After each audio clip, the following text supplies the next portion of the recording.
So far, we have been seeing about the bones of head and neck, the joints formed by these bones, and then we saw about the fascia and the muscles, a general view about all that. Now, apart from all that, there are certain other important contents in head and neck. And this is to summarize the important glands in the head and neck that you're going to study in detail about is the major salivary glands, the parotid gland in the parotid region in the face, and then the submandibular gland below the mandible in the submandibular region, the sublingual gland beneath the tongue. The thyroid gland is another important essay question. It is situated just in front of the tracheal rings. And then the lacrimal gland is also another important essay question. The pituitary gland or the hypophysis cerebri is situated in the body of the sphenoid in a cavity. The orbit has important contents: the eyeball, the extraocular muscles, the blood vessels, and the nerves to all this. The nasal cavity will have a roof, a floor, a lateral wall, and a septum in the midline. Paranasal air sinuses are air cavities within certain bones that are present in relation to the nose. The main purpose of these paranasal sinuses is to reduce the weight of the skull and to add resonance to the voice. The frontal bone, the ethmoidal bone, the sphenoidal bone, and maxillary bone, they are all air-filled cavities. And these air-filled cavities, they open into the nasal cavity. The oral cavity contains the teeth, the tongue. The palatine tonsil is present on the lateral wall of the oropharynx. The soft palate is another important question. Pharynx and its subdivisions you have just seen. Larynx, the cartilages, the muscles, the movements of vocal cord, the interior of larynx, all this is very important. And here, as I told you, it's further divided into external ear, middle ear, internal ear. The middle ear alone is an essay question. The auditory tube, it connects the middle ear to the nasopharynx. The main function of auditory tube is to equalize the pressure on either sides of the tympanic membrane. A few words about the triangles of neck. So in relation to the sternocleidomastoid, we have the anterior triangle anterior to it and posterior triangle posterior to it. The anterior triangle is further subdivided into smaller triangles that include the submental triangle, the digastric triangle, the muscular triangle, and the carotid triangle. Among this, the carotid triangle is a very frequently asked essay question. The posterior triangle lies between the sternocleidomastoid muscle anteriorly and the trapezius posteriorly.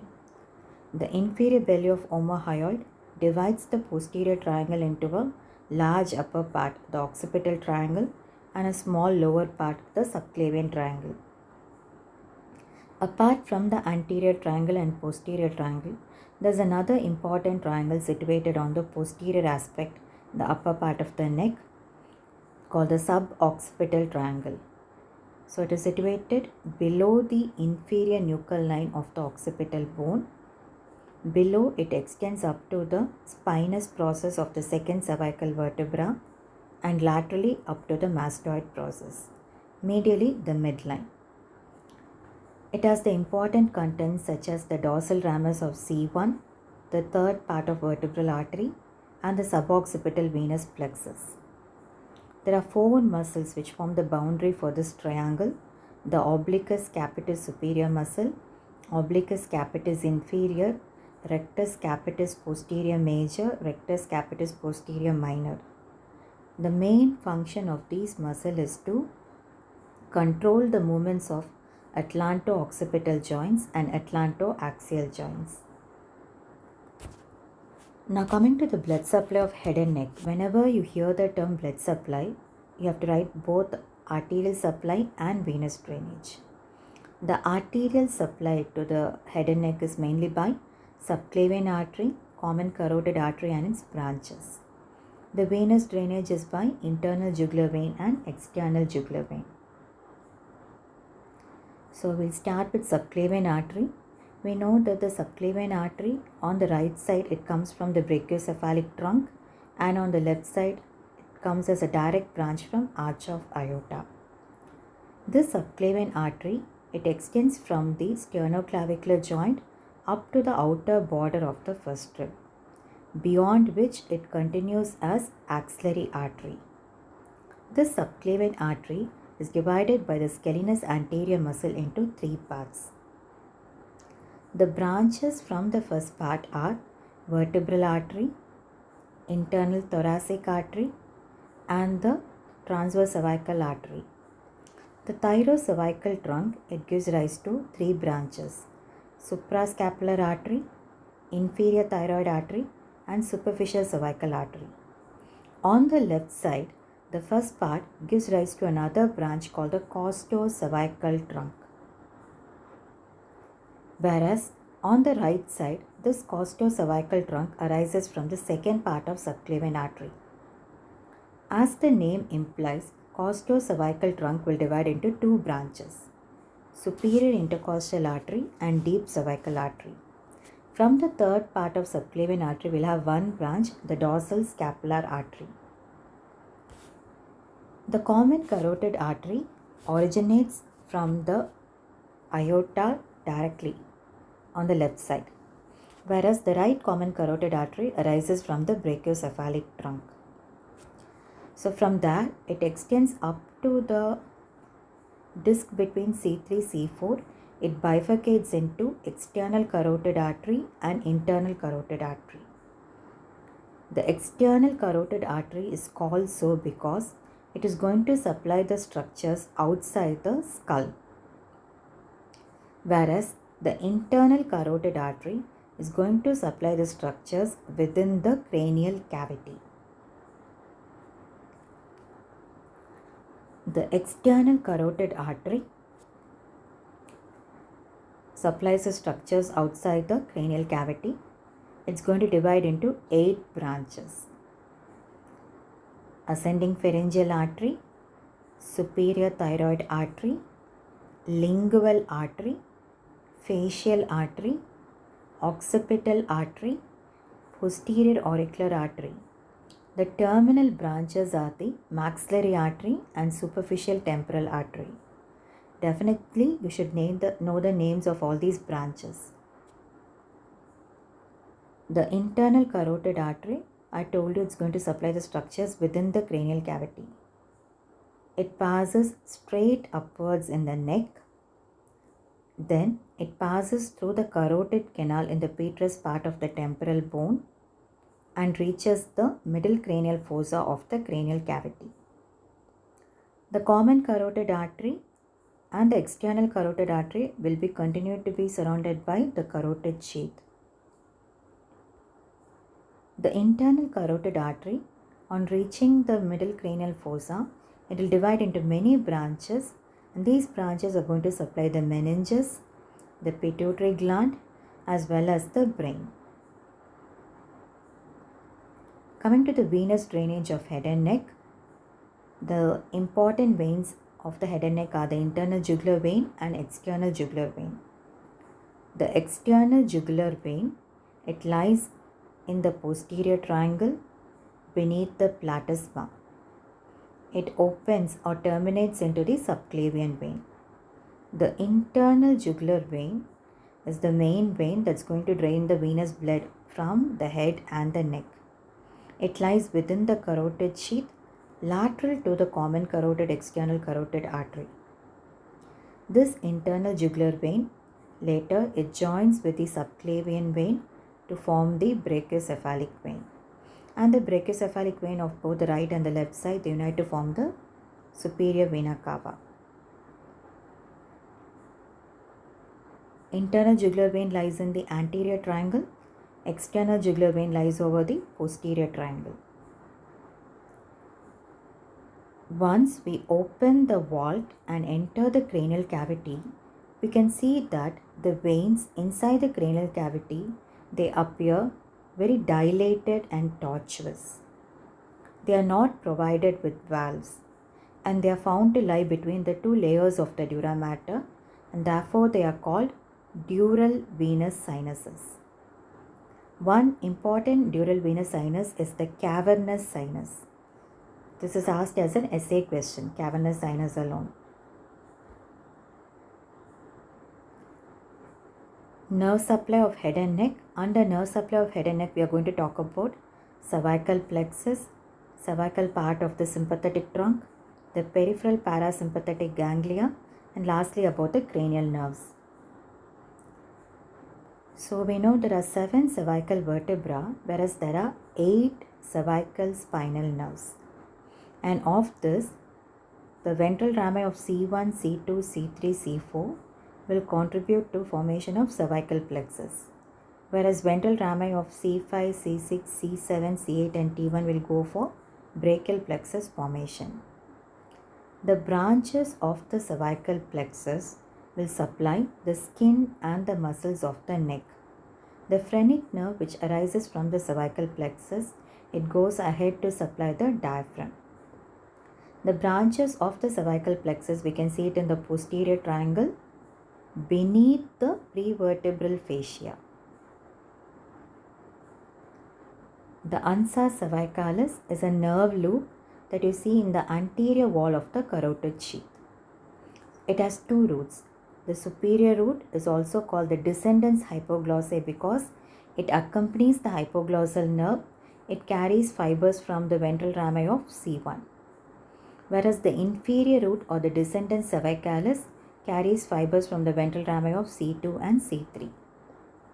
Both the roots, they unite in front of the anterior wall of the carotid sheath. The superior root exclusively supplies thyrohyoid, geniohyoid and superior belly of omohyoid, whereas the fibers coming from the nerve loop supplies sternohyoid, sternothyroid and inferior belly of omohyoid. Cervical part of the sympathetic trunk. All of us know that another name for sympathetic nervous system is thoracolumbar outflow. Okay. So here in the cervical part of the sympathetic trunk, there are 3 ganglia: superior cervical sympathetic ganglia, middle cervical ganglia and inferior cervical ganglia. Most of the time what happens, this inferior cervical ganglia will fuse with the first thoracic ganglia to form the cervicothoracic ganglia or the stellate ganglia. Now, all these 3 ganglia, they do not receive preganglionic sympathetic fibers from the corresponding cervical spinal segment. Instead, the preganglionic sympathetic fibers, the white rami communicants, come from T1 to T5 segments of spinal cord, whereas the postganglionic sympathetic fibers arising from these ganglia, they enter the cervical spinal nerves from C1 to C8, and through these they are distributed through different parts of the head and neck.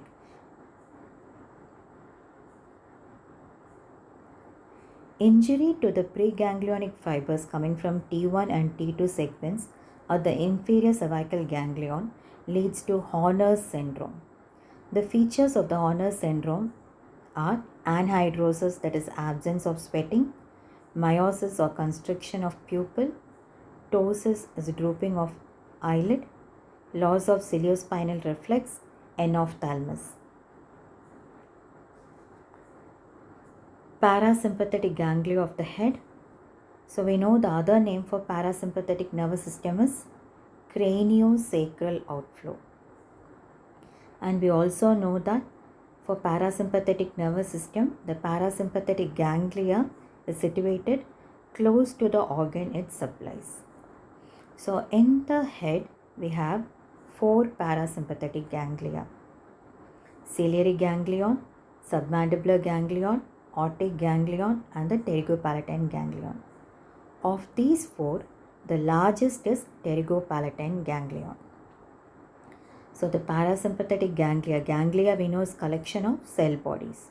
So through these ganglia, the parasympathetic fibers, the sympathetic fibers, and the sensory fibers will pass through the ganglia.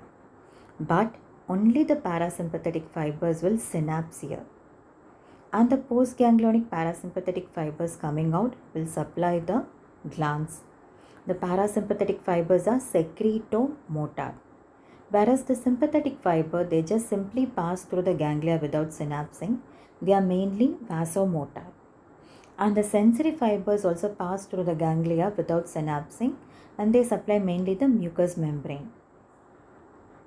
So this table I prepared just to compare between the four ganglion, telling about its location, the topographical nerve related to the ganglion, the functional nerve related to the ganglion, and the target organ reached by the ganglion.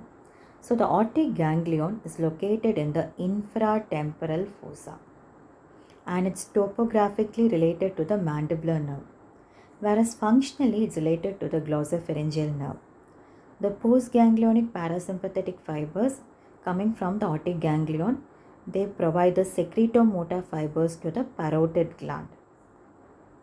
The pterygopalatine ganglion is located in the pterygopalatine fossa. It's topographically related to the maxillary nerve and functionally related to the facial nerve. The postganglionic parasympathetic fibers coming from this, they supply mainly the lacrimal gland, also the mucous membrane of nose, nasopharynx, and palate. The submandibular ganglion is located in the submandibular region. It's topographically related to the mandibular nerve and functionally related to the facial nerve. It supplies secretomotor fibers to the submandibular gland. The ciliary ganglion is situated close to the apex of the orbit, topographically related to the ophthalmic nerve and functionally related to the oculomotor nerve. The postganglionic fibers coming from the ciliary ganglion, they supply mainly the ciliaris muscle, which is responsible for accommodation of lens, and also sphincter pupillae muscle, that is responsible for constriction of pupil. Now coming to the cranial nerves, all of us know there are 12 cranial nerves. These cranial nerves are going to emerge or exit out from the brain, from different parts of the brain, mainly the brain stem. Okay, and they have to pass through certain openings of foramina in the cranium in the skull and reach the head and neck region to supply it. So each cranial nerve, if you see, it will have a specific foramen in the skull through which it exits out, and you should be thorough with that. The first cranial nerve is the olfactory nerve. It carries the sense of smell from the nose to the higher centers in the brain. The second cranial nerve is optic nerve, that is concerned with vision. The third cranial nerve, oculomotor nerve.